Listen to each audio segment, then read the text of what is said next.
In iron-carbon diagram, we can see so many phases and structures. But are they all possible structures of iron? The answer is no.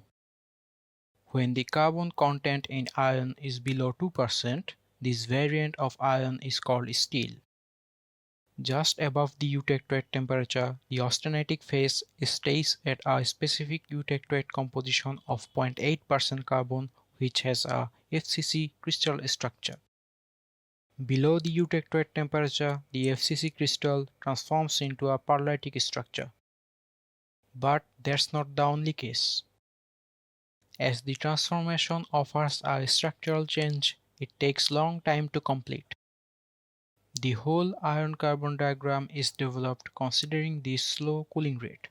As soon as the cooling rate is altered, new structures may form. If we introduce time as x-axis, we can map the pearlite structure formation for a very slow cooling rate. Here, above the eutectoate temperature, austenitic structure is independent of time, and the pearlitic structure is applicable only for a specific region. The initial temperature is somewhere between the upper and lower austenitizing temperature. When the cooling rate is increased, bainitic structure forms. Here, Bs is the temperature when bainite transformation is initiated. When the cooling rate is at its maximum, this process is called quenching. Quenched steel forms martensitic structure. The Ms and Mf are the martensite starting and finishing temperature.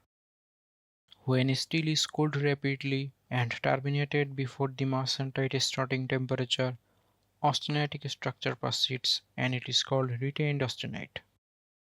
Retained austenite can be found in room temperature steels if the martensite finishing temperature is below 0 degrees Celsius. Between the Ms and the Mf temperature, retained austenitic and martensitic duplex structure is formed. Here between these two lines in the middle, transformation between retained austenite and either pearlite or bainite occurs.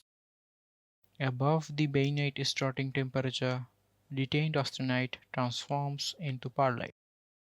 Below the bainite starting temperature, retained austenite transforms into bainite.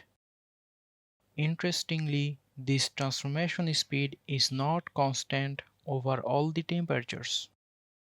As the transformation speed is at its maximum at bainite starting temperature, this transformation zone forms a curvature facing its nose towards left, indicating lesser time is required along this temperature and higher beyond. And this is the time temperature transformation diagram for steel, which is also known as TTT diagram. TTT diagram is also applicable for cast iron, but due to graphite formation, the diagram is not the same as of steel.